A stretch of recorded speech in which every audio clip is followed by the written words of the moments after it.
반갑습니다.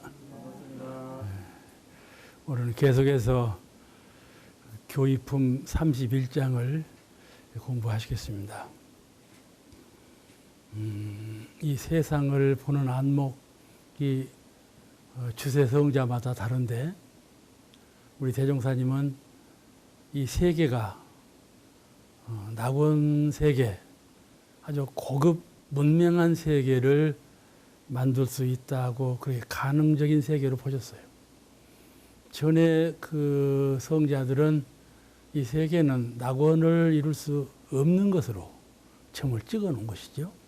그래서 항상 천상세계, 이상세계를 따로 정해서 그 세계로 가도록 권유했는데 대종사님은 이 세상을 낙원세계로 건설해 갈 수 있는 가능성이 진리적으로 또 우리 성품의 세계에 갈마 있다 이렇게 보신 거고 그 세계를 건설해 가기로 원불교 회상을 창교하신 것입니다.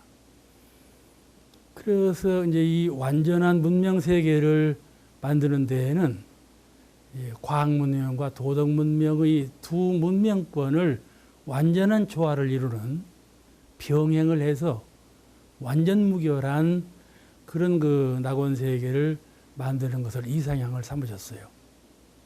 그러니까 제가 이번 강의를 통해서 전에도 그 전에도 과학과 도덕의 병행, 그러죠? 에 대한 말씀만 지금 계속해서 해오고 있어요. 그래서 저도 할 말이 없어요. 근데 앞으로도 몇 장 동안 지금 계속해서 그 말씀이 나오거든요. 그래서 제가 참 막연하다 이런 생각을 갖는데 이것이 대종사님 법의 주체예요. 주체라는 말씀 아시죠? 북한이 요새 주체 사상 나왔죠? 주체.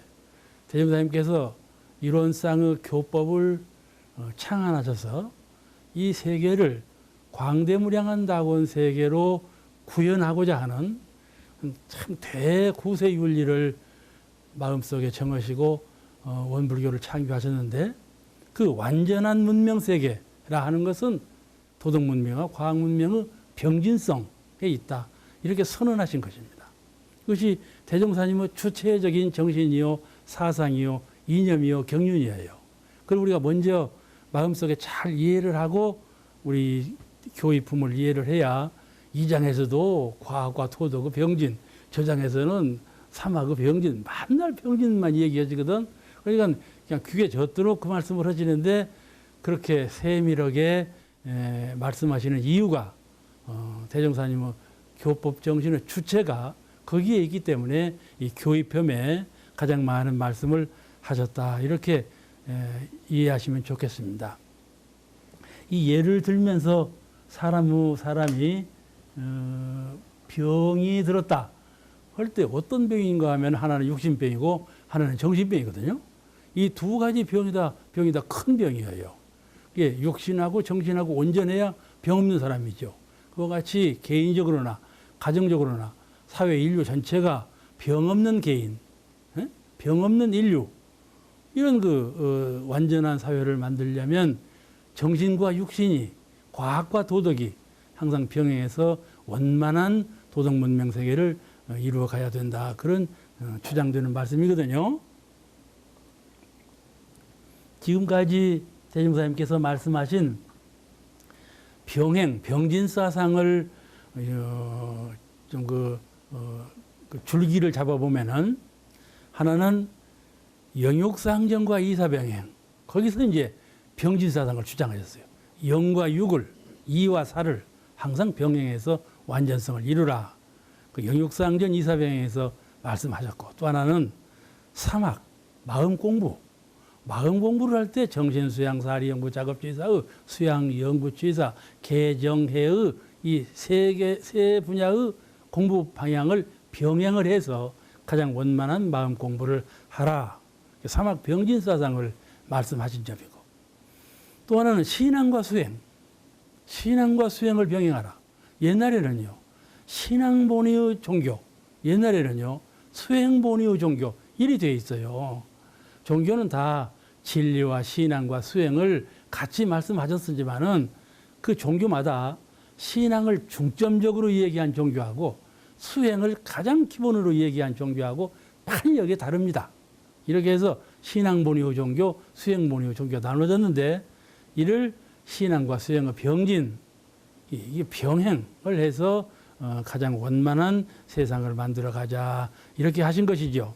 이것이 이론상 진리에 근원한 원만주의예요. 원불교적인 가장 원만주의. 그래 이 개교의 동기에 이 말씀을 누누이 밝히셨죠. 광대무량한 낙원 세계를 건설하자. 거기에 이제 그 동기가 바로 그 병행사상, 병행으로 정진해 가지고 원만한 세계를 만들어가자. 그 동기를 삼으셨어요. 그래서 이 도덕과 과학의 병진은 낙원 세계의 제1이죠.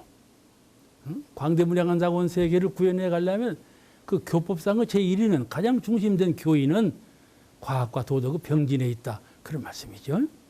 그런데 대종사님께서 이 내세관을 보실 때 앞으로 오는 세상, 앞으로 오는 이 사회 문명, 인류의 그 문명의 전망을 어떻게 볼 것이냐 하는 거, 또 사람이 죽은 후에 내세관이 있는데 사람이 일단 이 명을 마치면 죽지 않아요?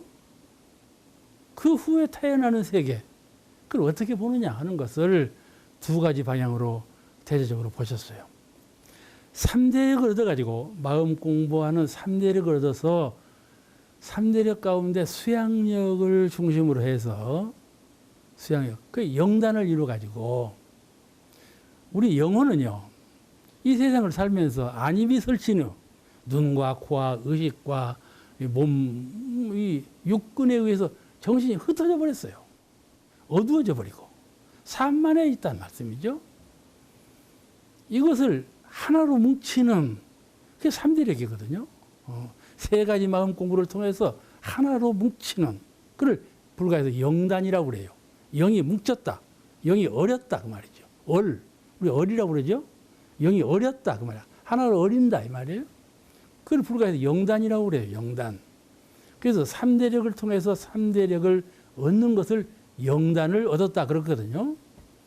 대통령께서 하신 말씀 가운데 영단을 얻어서 법계에서 수양만 전공하는 그런 영가가 있다 이렇게 말씀하셨거든. 그러니까 인도 환생하지 아니하고 죽은 후에 인간 세상으로 다시 오지 아니하고 허공법계에서 영단만으로 영적인 구체적인 그 실체 하나만 가지고 수양만 전공하는, 알겠죠? 수양만 전공하는 그런 분야도 신의도 있다. 그런 말씀을 하셨어요. 그 이제 과거 세상은 천상 세계죠. 천상 세계예요. 그런데 그런 육을 입지 아니하고 영적인 실존으로 법계에 있는 것도 훌륭한 일이지만은 인도 환생하는 것이 그보다 훨씬 더 큰 의미를 갖고 있다는 걸 우리가 알아야 돼요. 그거를 대면서 주장을 하신 거예요. 왜냐하면 과거에는 인간 세상으로 오는 것을 아주 크게 퇴락한, 크게 지옥으로 빠져버린 이런 인상으로 되었어요. 그런데 그것이 아니다. 그것이 아니다 하는 것이죠. 이 인도 환생이라 사람으로 태어난다 하는 것은 최령한 사람으로서 또 무엇이냐면은 성령께서 이 세상에 오셔서 도를 깨달으셔서 그 도를 근본으로 한 회상을 여셨다 말씀이죠. 회상을 여셔서 모든 중생을 부처님의 등급으로 키워 올리는, 진급시키는 그런 회상을 만들어 놨다 그 말이에요. 그 회상을 만나서 공부를 해서 나도 부처님의 경지에 올라서려면 그 회상 있는 곳으로 그 법이 변만되어 있는 곳으로 와야 되지 않습니까? 그 법을 말로 배우고 행으로 배우고 마음으로 증득하는, 그렇게 해서 배우는 것이거든요. 그렇게 부처님 경지에 올라서는 건데 그건 인도 환생이 아니면 되지 않잖아요. 이게 자기 영적으로 수양만 전공하려면 법계, 허공법계에 있을 수 있지만은 3대력을 정진해 가지고 부처님의 원만한 경지에 이르고 또 자기 혼자서 부처님만 되는 것이 아니라 재생의세 전 세계 인류를 큰 경륜을 가지고 제도하는 그래서 광대무량한 낙원 세계를 내가 책임하고 내가 의무를 느끼고 나도 그 일원으로서 봉사하는 그런 그 정신을 가지고 온다면 인도 환생하는 것이 얼마나 소중한 그 탄생인가 하는 것을 제삼 느낄 수가 있어요. 이런 그 아주 거룩한 사명의식, 거룩한 그 성자 정신을 가지고 재생의세의 마음으로 온다는 것은 아주 그 훌륭한 정신 아니겠어요? 그래서 인도 환생이라는 것을 옛날처럼 그렇게 나쁜 것으로 보지 않는다 그 말씀이죠. 그러니까 법계에서 영단만으로 있을 수가 있고 또 인도 환생에서 그 법회상에 들어와서 진리 공부와 마음 공부를 충실히 잘해서 나도 부처님 되고 여러 대중을 그와 같은 경지로 제도해주는 그런 큰 성자적 혼을 가지고 사는 인도 환생의 길이 있다 그 말씀이죠. 그 두 길을 말씀을 하셨어요. 근데 과거 성자들은 천상계로 올라가는 말만 했지 이 인도 환생하는 길은 별로 말씀을 안 했기 때문에 대종사님은 교의, 교법의 의, 원불교를 창교하게 된 대종사님께서 교법을 새로 창안하시게 된 동기가 광대무량한 낙원 세계 건설에 있다. 그러므로 그 점을 많이 중점적으로 말씀을 하신 것이에요. 그래서 오늘 공부하시는 이 과학과 도덕의 병행이라는 것은 그 정신에 의해서 여러 장을 거쳐서 이 말씀을 하게 되었다. 이런 것을 기본적으로 이해하면서 오늘 이 31장을 공부하시면 좋겠습니다. 그 동서양의 재불재성 가운데 그 인류 낙원세계 건설을 주창한 성자는 없었어요. 아시겠죠? 없었습니다. 아주 희미한 일이죠. 원불교의 본분사예요, 이것이. 대종사님은 아주 거룩한 그런 경륜을 받들어서 우리 원불교 첫째 교인이 받들어서 행할 우리 원불교적인 본분사다 그 말이죠. 그러므로 이 그 병행 정신은 잘 채받아서 원만주의로 나가야 할 것이라고 생각을 합니다. 불가의 그 용도가 이면으로도 그 얘기를 들으면 다 타당하고 저쪽 방향으로도 그 얘기를 들으면 다 그럴싸한 얘기 하나가 있어요. 그 얘기가 무슨 얘기냐면 마조가 큰 도인이 되기 전에 중국 오악이라고 하는 오악 하나인 그 형악산이라고 하는 산에서 중턱에 절 뒤 중턱에 바위가 큰 바위가 있었던가 봐. 그럼 바위에서 되게 좌선하지 않아요? 이제 마조가 이제 그 형악산 그 절 뒤에서 이제 바위 위에 앉아서 좌선을 하고 있었어. 젊은 이제 막 이제 도에 입참해갖고 얼마 안 돼 젊은 나이인데 그때 이제 거기에 그 남학 회양선사라고 하는 그 다른 절 스님이신데 그냥 거기에 이제 왔단 말이요. 와가지고 그 마조가 젊은 나이에 이제 바위 위에서 앉아서 좌선하는 모습을 보고 하신 말씀이요. 그대는 거기 앉아서 뭘 하는가? 물었어. 좌선하는 거 뻔히 하면서도 뭐 하는가? 마음을 닦아서 부처가 되려고 그럽니다. 그러거든. 손을 닦아서 부처가 되려고 그럽니다. 그랬단 말이에요. 그러니까 그래?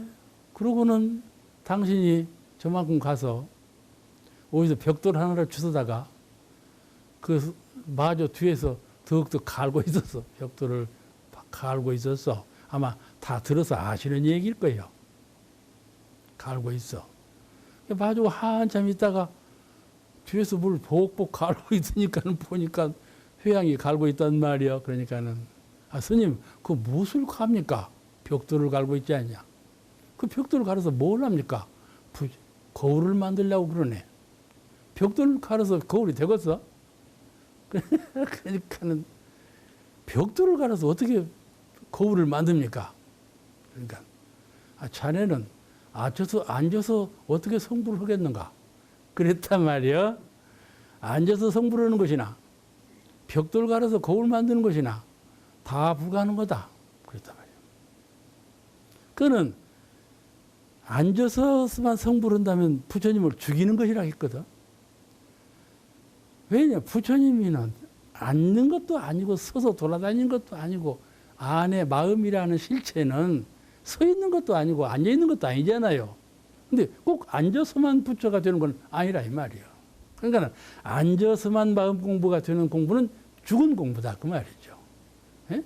우리 마음이라는 자는 몸을 가지고 앉았기도 하고 서기도 하고 잠자기도 하고 이렇게 좌우통달하는 것이 마음의 작용인데 가만히 부동자세, 동하지 않는 것, 동하지 않는 것만 움직임이 없는 것, 그것만 큰 도라 이른다면 어찌 움직이는 도를 모르고 어떻게 큰 도를 깨닫겠는가 그 말이죠. 그러니까는 동정간에 도를 깨달아야지 정시도만 깨달으면 안 된다 그런 것이에요. 이제 그 장은 그만큼 하고 다음에 교의품 제 32장도 상당히 본문이 깁니다. 그래서 본문 낭독을 생략하고 그 요지만 말씀드리면 또 여기서도 이제 물질문명 말씀이 나와요. 그러나 이 물질문명, 도덕문명을 말씀하시 여러 장에서 말씀하시는데 그 똑같은 말씀은 전혀 아니에요. 조금씩 틀리지만은 아주 깊은 의미를 항상 하나씩 갖고 있는 것을. 그래서 한 장을 이룬 거예요. 그러니까는 그야말로 정신 차려서 들으셔야지 좀 구별이 되지. 그러면 전에 하는 말씀 또 오고 또 오고네 이런단 말이에요. 다 다르기 때문에 한 장 한 장 이렇게 짚어서 정리가 된 법문입니다. 여기는 이제 그 공덕, 물질 문명의 공덕, 정신 문명의 공덕, 어느 것을 먼저 닦아야 그 공덕이 더 크고 그 공덕이 모든 것에 영향을 줄 수 있는가, 그죠? 과연 물질 문명의 정신을 쏟아가지고 그것만 우리가 이루어 간다면 그 공덕을 어디서 받으며 정신 문명에 우리가 정신을 쏟아가지고 거기서 공덕을 취한다면 그 공덕은 얼마만큼 크고 영향을 끼치는 것인가 그 비교를 해서 하신 말씀이 여기 장에 수록되어 있어요. 물질 문명은 그 공덕이 현실의 육신 생활에 바로 나타난다. 그죠? 물질 문명은 현실 생활에 다 나타나지 않아요. 우리가 이제 비행기를 만들고 기차를 만들고 배를 만들면 바로 이제 생활이 편리하고 전기 난로를 만들고 그리고 에어컨을 만들면 바로 생활이 편리하잖아요. 이렇게 물질 문명이란 그대로 즉석에서 편리한 그 생활 문명으로 나타난다. 그 말씀이죠. 그런데 그것은 유한하다. 이것은 이것에게 관계가 있냐면 그러지 아니하고 가령 화학을 전공해서 배우면 비누 만드는 건 만들죠. 그러면 아령 만드는 건 못 만들잖아요. 그건 기계과에서 하는 거예요. 그거는 제가 기계과를 나왔으니까 아니까는 기계과는 아령 만들고 화학과는 비누 만들고 그러단 말이에요. 이거 만드는 사람이 이거 못 만들잖아요. 이렇게 딱딱 한계가 벽이 딱딱 한계가 갈라져 있어. 이게 유한이요. 그리고 시작이 있으면 반드시 중간을 거쳐서 이제 끝이 있어. 시 종이 분명해. 종시가 분명해. 유한적인 시간적인 거로도 유한적이고 공간적으로도 유한적이고 항상 물질이라는 것은 유한적이다. 현실 속에 나타나기는 해서도 유한적이야. 왜냐하면 가장 내가 육신을 사랑하고 그냥 막 포먹이지 그냥 육신을 위해서 포먹여. 왜냐하면 건강을 위해서. 그래서 그것이 100세 미만에 죽어버리네 이것이. 그러죠? 이것으로 물건들을 사용하는데 말이지요. 그 물건 사용하는 것들은 전부 유한적이다 이 말이에요. 그러니까 육신도 물질로 되어 있고 천하 만물도 다 물질로 되어 있는데 그 물질의 공덕이라 하는 것은 모두가 다 유한적인 것이다. 끝나버려. 끝이 있어. 그 우리에게 무엇을 주느냐면 마침내 허무감을 준다 이 말이에요. 끝에 가서는 허무해버려. 눈물만 나는 것뿐이야. 그죠? 눈물밖에 없어. 물질에 치우치면 눈물밖에 없어. 그런 것인데 도덕문명은 그러지 아니하고 마음자리에서 아주 더디게 나타난다 그 말이에요. 마음 공부를 하면은 이게 마음 공부를 했는지 말았는지 모르지 않냐. 마음 공부는요 잣대로 재지도 못하고 무게로 달지도 못하고 이게 그런 것인 거예요. 마음 공부라는 것은 우리가 마음 공부를 60년 했습니까? 70년 했습니까? 평생을 하고 있지만은 얼마만큼 크는가 잘 모르거든.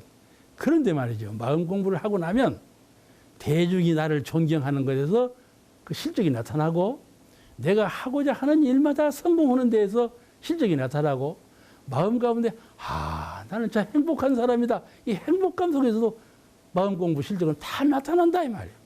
얼마만큼 그가 마음 공부를 잘했는가 하는 것은 세상에서 인정해주고 내가 하는 대로 되어지는 그런 세계에서 전부 그대로 나타난다 이 말이에요. 그렇게 현실적으로 나타나는 것도 이제 나타나는 것이지만은 마음이 크고 마음이 밝아지고 마음이 트이면 스스로 다 아는 거예요. 내가 얼마만큼 영대가 밝아졌는지, 내가 얼마만큼 경륜이 커졌는지, 그 포부와 경륜과 희망이 옛날에 비해서 오늘 더 상승하고 오늘에 비해서 내일 더 상승하면 그로 만족하는 거예요. 옆에 있는 것도 비교할 것이 없는 거예요. 어제에 비해서 오늘, 오늘에 비해서 내일 내가 진급했으면 그로서 큰 만족이다 그 말씀이죠. 그런 만족을 누가 주냐면 마음 공부가 준다. 마음이 그런 영향력을 끼쳐가지고 그런 우리를 자꾸 진급시킨다 그런 말씀이죠. 그래서 물질 문명의 공덕하고 도덕 문명의 공덕이라는 것은 아주 차이가 있는데 하나는 유한적인 것이고 하나는 무한적인 것이다. 그런 말씀이에요. 그러니 뭘 채택해야 되겠어요? 무한적인 것을 갖춰야 된다. 그 말씀이에요. 우선적으로 닦아야 된다. 그런 말씀이죠. 그러니까 그런데 사람들이 물질 문명은 찾으면서도 도덕 문명을 찾을 줄 모르니 이것이 참으로 큰 유감이라 그런 말씀을 대임사님께서 하시는 것이 이 본문에 나와 있는 거예요. 그것이 참 큰 유감이다. 사람마다 참 물질만 쫓아가. 제가 원광대학의 교학과 공부할 때 수흥산 총장님이 그래서 이제 공부를 가르치는데 이런 말씀을 해요. 사람이 도와 도는 창이 비슷해요. 그러죠? 도고 도노고 발음이 비슷해요.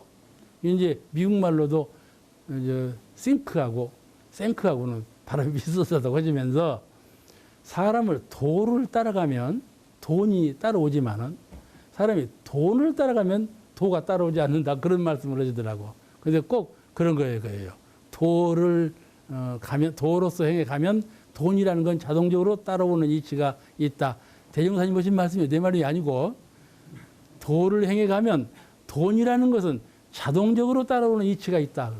돈이라고 안 해서 물질이라고 했지만은 물질이라는 것은 자동적으로 따라오는 이치가 있다. 그러신 거예요. 그 이치는 천지가 이론의 진리로서 운행하지만은 천지는 종속되어 가지고 진리하는 대로 따라오지 않아. 그죠? 이치소관이야 그것이. 그러므로 먼저 정신 문명부터 잘 개발해야 한다. 그런 말씀을 하신 일이 있어요. 이 물질과 학술은 그 근본이 개별성이 있고 매우 시한적이에요.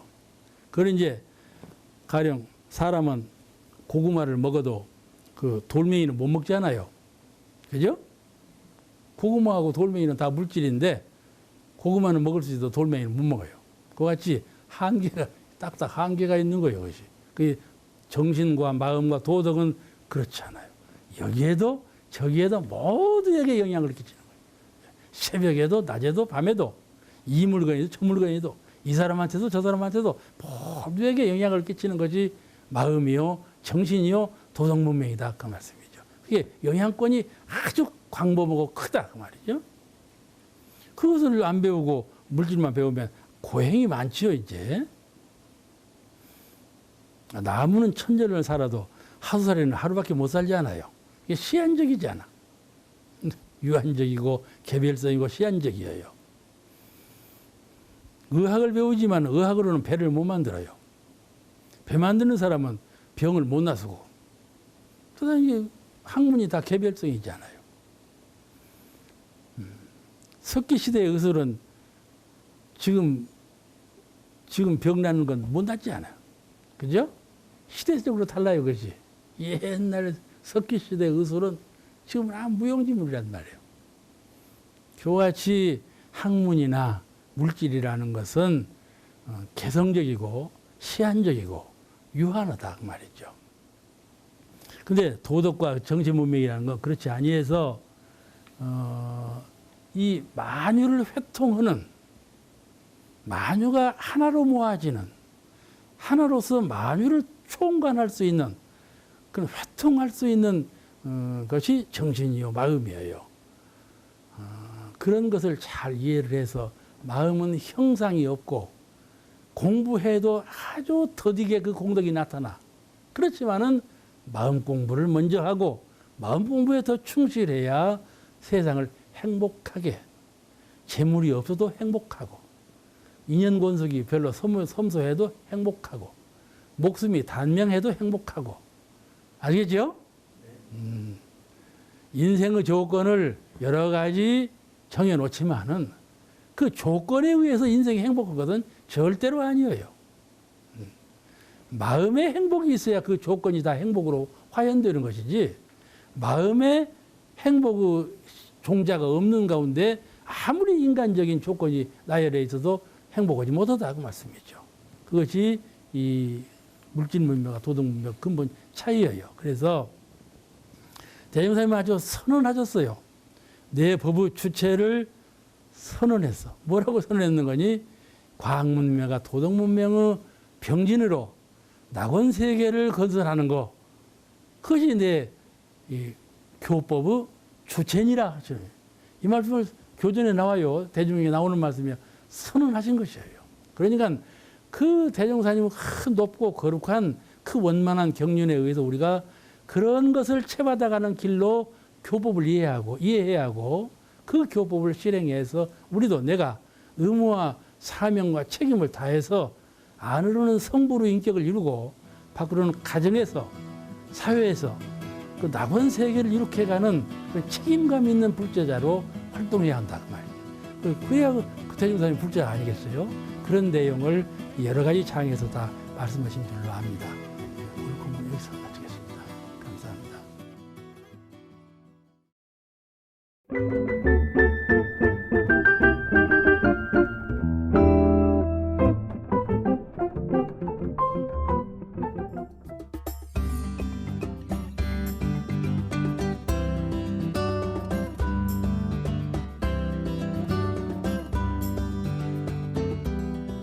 반갑습니다. 오늘 교의품 공부는 제 34장하고 35장을 함께 공부하시겠습니다. 우리 그 현대 사회에는 과학 문명이 고도로 발전해서 대단히 그 눈이 현황하고 귀가 시끄럽고 그 문명이 아주 찬란하지요. 그러니까 사람들이 그냥 눈이 멀고 귀가 멀 정도로 끌리게 돼 있어요. 그래 그 마음병이 일어나고 몸에도 병이 나고 생활에도 병이 일어나게 됐죠. 그래서 그 용심에 사람이 마음 쓰는 데에 병이 들면 생활에 고가 많게 되지 않겠어요? 그런데 그 과학 문명이 발전함에 따라서 용심법에 병이 들게 되었는데 우리 인류가 그 용심법에 병든 줄은 알지 못하고 과학 문명은 그 호화찬란한 면만 바라보고 가기 때문에 이것이 우리 인류의 문명의 큰 위기를 초래하게 되었다. 그래서 이 병맥을 고치지 아니하면 앞으로 큰 위기가 돌아오게 되지 않겠는가, 그런 말씀을 대중에게 하신 것이에요. 그래서 이 용심법의 병맥을 찾아서 고치지 아니하면 안 된다. 오늘 그 용심법의 병에 관한 말씀을 하셨어요. 우리가 늘 생활을 할 때 행복이라는 말을 쓰고 있죠. 행복하게 살자 하는 것이죠. 행복이라는 걸 추구할 때 사람이 어제는 내가 이렇게 살았는데 오늘은 내가 이만큼 향상되었다. 그 행복감이 있는 거예요. 같이 나를 어제에 비교하고 오늘에 비교할 때는 나는 행복감이 있는 건데, 그러면 그 사람들은 어떻게 행복감을 추구하는가 하면은 그렇게 잘 추구하지 않고 옆에서 누가 어떻게 살고 있는가를 보고 그들이 살고 있는 것하고 나하고 살고 있는 것하고 비교해서 그 비교급으로 나의 행복 불행을 세몰한다 그 말씀이죠. 거기서 이제 병이 들기 시작하는 거예요. 이 세상을 살 때 마음이 흔들릴 때가 있는데 대체적으로 내가 어제는 이렇게 살던데 오늘은 이렇게 더 향상되게 더 보람있게 살 수 있게 되었구나. 그런 생각을 갖고 있으면 자기의 행복을 알게 되는데 남 살고 있는 것과 또 세상 물질이 찬란하게 발달된 이 세상 물정을 보게 되면은 비교가 되어 가지고 거기서 더 큰 불행감을 얻게 되고 마음의 흔들림을 갖게 돼요. 이 마음의 흔들림, 이것이 문제인 거예요. 흔들리는 마음. 마음이 흔들리면요, 거기에 관심이 가기 시작해요, 사람이. 그걸 집착이라고 그래요. 마음이 흔들리면 흔들리는 쪽으로 관심이 가고 그 관심을 우리는 집착이라고 한다 그 말씀이죠. 이와 같이 마음이 한번 집착되면 어두워져요. 왜냐하면 그쪽으로 관심이 가기 시작하면 그쪽이 밝아지고 상대적으로 다른 쪽은 어두워지게 되는 거거든요. 그래서 마음은 어두워지고 물질 문명은 밝아지고 그런다 말씀이죠. 나는 어두워지고 다른 사람 하는 일은 밝아지고 이리 된다 말씀이죠. 그래서 무명이라는 거예요. 무명, 밝음이 없다. 없을 무자, 밝을 명자. 무명이 시작되는데 그 무명이 죄의 원인이거든요. 우리 12인연으로 인간이 태어났다고 과거 부처님께서 말씀하셨는데 그 12인연의 최초의 원인이 무명이거든요. 그래서 이 무명이 발생하는 것은 마음이 흔들리고 마음이 흔들리는 방향에 따라서 관심이 깊어지고 집착이 생기고 그 집착 생기는 것으로 밝아졌기 때문에 상대적으로 내 마음이 어두워지고 나 자신이 더 어두워졌기 때문에 그래서 무명이 생겼다. 그 무명으로 인해서 12인연의 육도윤회를 인간이 하게 되었다. 그것이 우리 불교의 철학이에요. 그래 그 흔들림을 막아야만 우리에게 무명이 없고 무명을 막아야만 우리에게 병고가 없다고 말했습니다. 마음의 병, 몸의 병, 생활의 병, 인류 세계의 병. 이에 따라서 가정이나 사회, 국가의 모든 부면에 걸쳐서 병질이 있게 되었지 않았어요? 그런 그 병을 대통령님께서 몇 가지로 지적하셨어요. 가장 중요한 사회적인 병. 그 병을 지적하는데 제일 큰 병이 뭐냐 하면은 돈병을 말씀하셨어요. 돈병. 그러잖아요? 돈이면 모든 것이 해결된다는 생각을 갖고 돈을 따라서 가게 되기 때문에 돈은 밝아. 그런데 안으로 마음이 그만큼 어두워지고 도가 어두워졌다 그 말씀이죠. 숭산 종사님께서 그 원광대학교 총장으로 계실 때 저희 대종경 강의를 하시는데 그런 말씀을 하세요. 대종경 강의하는데 이 장이 돌아왔어요. 그때 이제 돈을 따라가면 어두워지고 돈은 도를 따라와야지 도가 돈을 따라가면 안 된다. 그런 말씀을 하셨는데 그 돈이라고 하는 것은 그를 따라가면 무명이 생기고 반드시 죄고 고난이 돌아오게 된다. 그 말씀이죠. 그래서 이 돈병을 말씀하셨는데 아주 실질적인 말씀이죠. 그 아주 평상적인 말씀 같지만은 이것이 우리 인류에게 아주 큰 병이죠. 그런데 돈이 나쁜 것은 아니잖아요. 돈은 반드시 필요한 것이죠. 그런데 잘 벌고 잘 써야 되는데 그를 잘 벌지 못하고 잘 쓰지 못하기 때문에 돈병이 걸리게 된 것이죠. 그와 같이 돈이라고 하는 것은 사회적인 육체적인 생활을 할 때 남과 생존 경쟁에서 누가 잘 하느냐 그걸 경쟁 체제에서 가장 필요한 것이 돈인데 그 필요한 것이 돈이기 때문에 거기에 마음이 그냥 혹해가지고 기울어져가지고 흔들리고 주착이 되고 어두워지고 무명이 생기고 그 무명으로 인해서 많은 죄를 짓고 고통이 돌아오게 되었다. 그런 말씀이거든요. 그래서 그 용신법의 여러 가지 병 중에 하나가 가장 처음인 것이 돈병이다. 그런 것이에요.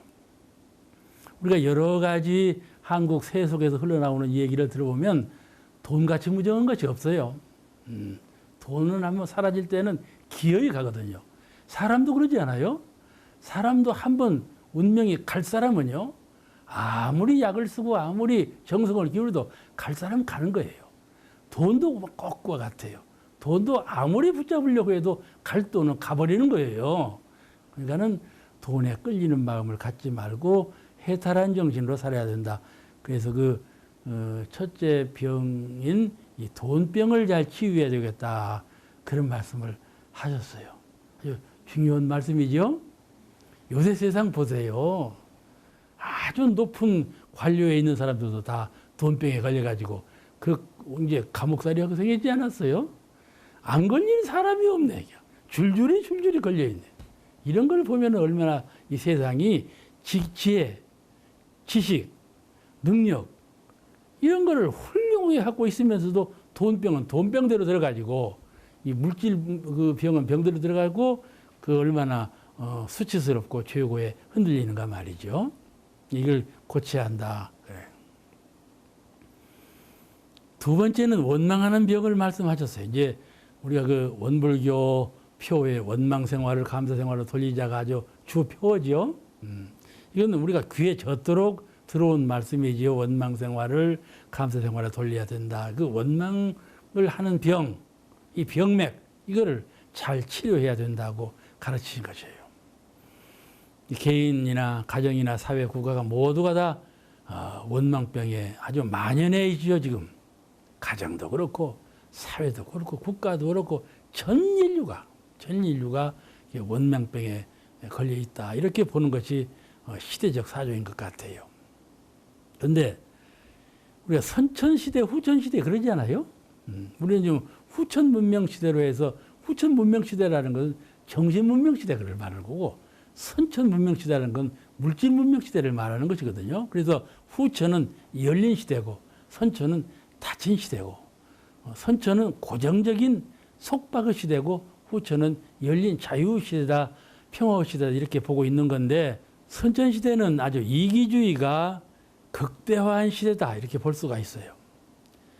예, 특히 집단 이기주의. 그래서 선천시대는 아주 전쟁의 구름이 아주 먹구름이 끼어가지고 큰 전쟁이 여러 번 일어났던 그런 시대였지요. 아주 강물이 말이죠.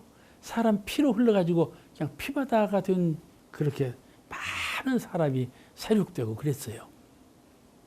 그런데 이제 이 후천시대라는 것은 공익주의, 이기주의가 아니고 반대로 공익주의가 아주 극대화하는 그래서 무아봉공의 정신으로 사는 그런 세상이 열리는 걸 말하지 않아요? 그래서 우리 대종사님께서 전망품에 오는 세상은 말이죠. 못 주어서 하니라. 이런 세상이 온다고 그래요.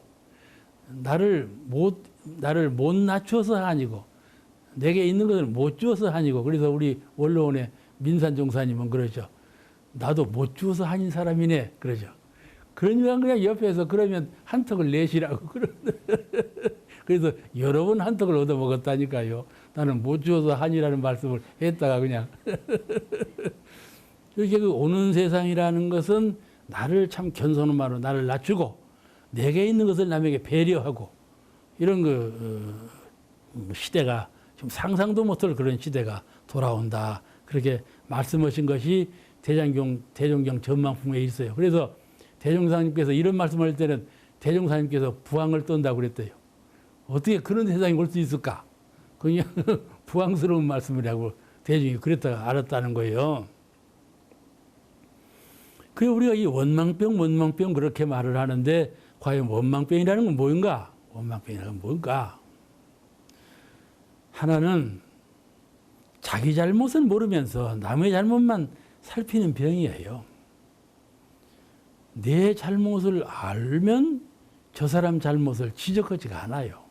내 잘못을 모르기 때문에 너는 왜 그렇게 하느냐 이렇게 해서 그 사람을 원망하게 되거든요. 그래서 자기 잘못을 모르면서 남의 잘못만을 밝히고 살피는 그런 병이 원망병이다. 이런 병을 치유하는 방법으로 공자님께서는 일식을 말씀을 했어요. 월식. 태양을 봐라. 태양같이 밝은 항성도 일식이라고 하는 것이 있다. 달도 월식이 있고, 그리고 허물이 있어. 그죠? 태양같이 밝은 그런 항체도 일찍이라고는 허물이 있는 것 같이 사람은 누구나 다 허물이 있어. 누구나 다 허물이 있을 수가 있다. 자연적으로 있을 수가 있다. 그런 말씀이에요. 그런데 만약에 사람이 허물을 지으면 사람도 쳐다봐. 저 사람이 이러고 잘못했다. 저 사람이 이렇게 죄를 저질렀다. 이렇게 바라봐. 그죠? 그런데 만약에 저 사람이 그 잘못한 것을 참여해가지고 고치면 모든 사람들이 그를 존경해 본다. 그런 말씀을 하셨어요. 잘못을 저지르면 사람들이 그냥 쳐다보고 그랬다. 이렇게 말을 하지만은 그 잘못을 자기 스스로 자기 스스로의 허물과 죄과를 자기 스스로 반성하고 참여하면 새로운 생활을 하게 되면 그를 존경하게 된다. 성현처럼 우러러본다. 그런 말씀이에요. 저와 같이 자기 반성할 줄을 사람들이 몰라. 이것을 권장하는 말씀으로 공자님도 그런 말씀을 했어요. 이 세상을 같이 살면서도 안으로 삼독심이 있는 사람은 그를 죄고를 만드는 거예요. 죄고를 만들어. 삼독심이 비고 삼대력, 그 마음의 세 가지 맑고 밝고 그런 그 은혜로운 그런 마음을 갖고 있는 그 삼대력을 갖고 있는 사람은 복락을 만든다 그 말이죠. 안에 무엇이 들었느냐에 따라서 밖으로 오는 것을 다 수용해서 은혜로 창출해 나가는 사람이 있고 안에 무엇이 들었는가에 따라서 밖으로 들어오는 것이 해독으로 나가는 사람이 있고 그렇다 그 말이죠. 그러니까 안에 무엇이 들었는가 하는 삼독심이 든 사람하고 삼대력이 든 사람하고 서로 다르다 이 말이죠. 우리는 마음 공부를 잘해서 수양력, 연구력, 취사력의 삼대력을 공부해서 이 삼독심을 퇴치한 그런 그 정신으로 살아야만이 원망 생활을 버리고 감사 생활을 할 수 있는 아주 정신적인 그릇을 이루었다 이렇게 볼 수가 있을 것이에요. 또 하나는 이 대종사님 말씀이에요. 또 하나는 은혜 입은 줄을 몰라. 뭐 은혜 베푼 것만 기억을 해. 이것이 원망병이라 이거예요. 우리는 말이죠. 태어날 때부터 은혜로 태어난 거예요. 살 때도 은혜로 살고 죽을 때도 은혜로 죽는 거예요. 아시겠죠? 죽을 때 어떻게 은혜로 죽느냐 그러자면 그렇잖아요. 생로병사의 모든 과정이 은혜의 관점에서 본다면 모두가 은혜 아닌 것이 없는 것이 세상이에요. 그를 절대은이라 그러는 거예요. 은과 해가 상대적으로 대립하는 그런 은혜를 주장하는 것이 아니고 해독이라는 것은 그림자도 없는 절대은, 그 절대은의 사상을 가지고 세상을 대하고 내 마음을 조정을 하고 생활을 하면은 그런 절대적인 은혜 생활을 할 수가 있는 건데 우리는 그러므로 법신불 사은으로부터 천지 부모 동포 법률로부터 항상 은혜만을 입고 산다. 그런 투철한 정신을 가져야 하는 거예요. 이것이 원불교적인 신앙 길이에요. 신앙의 신념이라는 것은 나는 밖으로부터 한량은 무한한 절대적인 은혜를 입고 산다. 그거 사은이에요. 그 우리는 사은을 신앙하는 거거든요. 절대적인 사은의 은혜는 상대적인 은이 아니에요. 해도 그림자도 없는 그런 절대은을 우리는 사은으로 신봉하고 있기 때문에 우리가 은혜 생활을 할 때에도 이와 같이 원망 생활을 하지 아니하고 감사 은혜 생활을 할 때에도 이런 정신이 투철해지면은 밖으로부터 해독이 들어올다 할지라도 능히 용서하고 배려하고 이렇게 참고 관용하고 새로운 새 출발을 할 수 있는 계기를 삼을지언정 그 해독으로 돌아오는 걸로 해서 또 해독을 주고 또 해독을 입고 이렇게 상호 해독의 관계를 계속하지 않는다 그 말이죠. 그 해독이 돌아올지라도 거기서 딱 멈추고 새로운 새 출발의 감사 생활로 돌린다. 이것이 신앙인의 본연이요 수행자의 갈 길이라 이 말이죠. 이걸 가르치신 거예요. 성령께서 우리가 가르치실 때 우리에게는 많은 해독이 오지요. 이 해독이 오는 것은 전생에 내가 지은 바라 그 말이죠. 이렇게 관념적으로 철학을 갖는 거예요. 나한테 해독이 돌아오는 것은 원망 생활이 돌아오는 것은 내가 과거에 지은 바다. 인과와 원리에서 꼭 그런 것이니까는요. 이게 마다 이런 진리적인 철학적인 관념을 갖고 항상 그러나 근본적으로는 은혜밖에 없는 세상에 내가 살고 있다.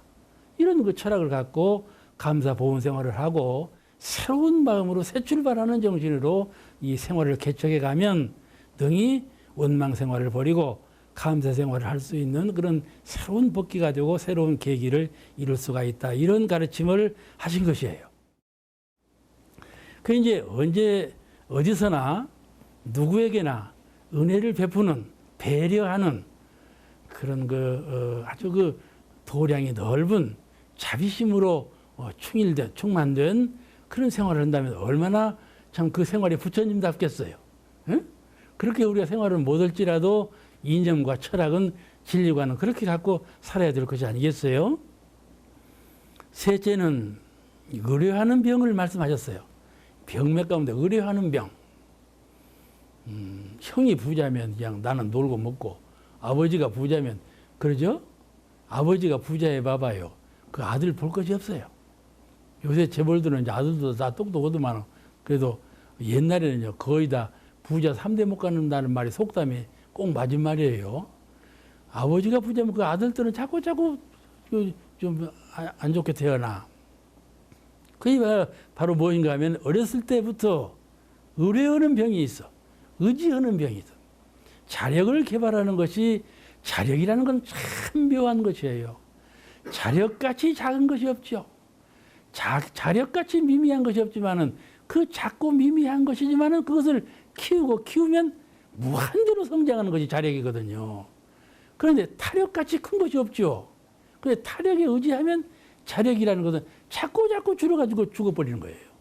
그러니까 안으로 우리 마음이라는 것은 하루 힘이 오고 있는지 없는지 존재조차 알 수 없지만은 마음을 자꾸 개발하고 밝히면 마음같이 지극히 밝은 자리가 없는 거거든요. 그와 같이 작은 자리이지만은 키우면 아주 무한대로 커지는 것이 우리 자력이에요. 그런 자력을 그냥 경시해버리고 버려버리면 안 되는 거죠. 타력에 의지하고 자력을 경시하면 그 사람 절로는 볼 것이 없는 거예요. 아무리 지금은 약하고 보잘것이 없지만은 그가 자력을 키우는 사람은 앞으로 큰 일 할 사람이죠. 대무사님께서 그러셨어요. 대중 가운데 숨어서 묵묵히 자기 일을 하는 사람, 그 사람 경시할 수가 없는 거예요. 그 사람이 장차 큰 일 할 사람이란 말이죠. 아까 제가 말씀드렸죠. 내가 어제보다는 오늘 더 진급해 있고 오늘보다는 내일 더 향상된다면 그게 난 큰 행복이라요. 다른 사람하고 비교급에 의해서 내가 저 사람보다 더 잘 살니까 내가 저 사람보다 더 건강하니까 행복할 이유가 없다고 말이에요. 행복이라는 건 자기 느낌이에요. 자기 느낌인데 그렇게 바깥 것하고 비교해서 행복을 갖추는 사람은 꼭 실패작을 낳거든요. 그러니까 타력에 의지하면 안 되고 자력을 키울 줄 알아야 된다. 그래서 이 타력에 의지하는 병, 이 병이 들었다. 이것이 더 말을 하자면요. 종교계도 마찬가지예요. 종교계도요. 종교에 들을 때는 그냥 타력에 의지하려고 들은다니까. 어? 병도 타력에 의지해서 낫고 마음도 타력에 의지해서 방마이고 뭐 해탈도 천당도 그냥 타력에 의지해서만 하려고 한다니까. 그죠? 그렇게 될 것 같지요. 그런데 실은 그렇지 않다 그 말이에요. 자력이라는 건 참 미미하고 마음이라고 하는 것은 아주 그냥 동동동동 그냥 원숭이처럼 돌아다니기 때문에 무상하기가 짝이 없죠. 그렇지만은 그 동동동 하는 그 마음을 잘 찾아봐서 부처님의 가르친 대로 잘 닦고 보면 그같이 밝은 것이 없고 그같이 원만한 것이 없다 그 말이죠. 그같이 우주에 가득 찬 그런 마음으로 성장하게 된다 그 말이에요. 우리가 해보면 그렇지 않아요? 근데 참 대중사님께서 이게 지적을 잘 하신 거예요. 이건 종교는 비유하지 않았는데 우리가 종교하고도 크게 비유가 되는 말씀이에요. 타력에 의지하는 의존도를 훨씬 낮춰야 되고 자력을 개발해서 향상시키는 그 개발력을 훨씬 더 키워야 사람이 자기 보람을 찾는 거예요. 넷째 조항 말씀은 것은 배울 줄 모르는 병, 큰 병이죠. 가만히 생각해봐봐. 내가 참 배울 줄 잘 아는가? 우리가 지금 좀 정신적으로 나는 참 어째서 태어날 때부터 이렇게 다른 사람보다 영민하지 못하고 좀 어두운 거. 그 말이죠. 전생에 배울 줄 몰라서 그랬어요. 금생에도 배울 줄 모르는 사람이 참 마음이 참 많아요. 배울 거리를 꼭 배워야 하는데 안 배우거든. 안 배워. 옆에서 보면 저 사람은 이렇게 하려면 그걸 배워야 하는데 안 배우거든. 그렇잖아요? 가령 우리가 교당에서 교화를 하는데 이 교당 교부는 참 잘한단 말이요. 이 교당 교부는 이 교당 교는 것을 배워야 하겠어요? 안 배워야 하겠어요? 그냥 안 배우는 거야. 안 배우고 여기 그 사람은 참 잘해. 이렇게 놔두면 어찌 되겠어요? 우리가 무엇이든지 기능 면에서나 지식 면에서나 마음 공부 면에서나 공도행 면에서나 어떤 면에서든지 나보다 참 스승은 그런 있으면 무조건적으로 나는 배워야 한다 그 말이에요. 배워야 한다. 그래서 먼저는 따라가고 그다음에 내 것 삼아서 내가 추진해 가고 이런 배우는 정신이 있어야 된다. 그래야 향상할 수가 있다 이렇게 말씀하신 거였는데 참 배우는 것에 게을리거든. 배우는 것에 게을리해요. 이 배움에 게을리하는 것을 고쳐야 한단 말이죠. 자기 향상을 폭 낮춰버리는 것이죠.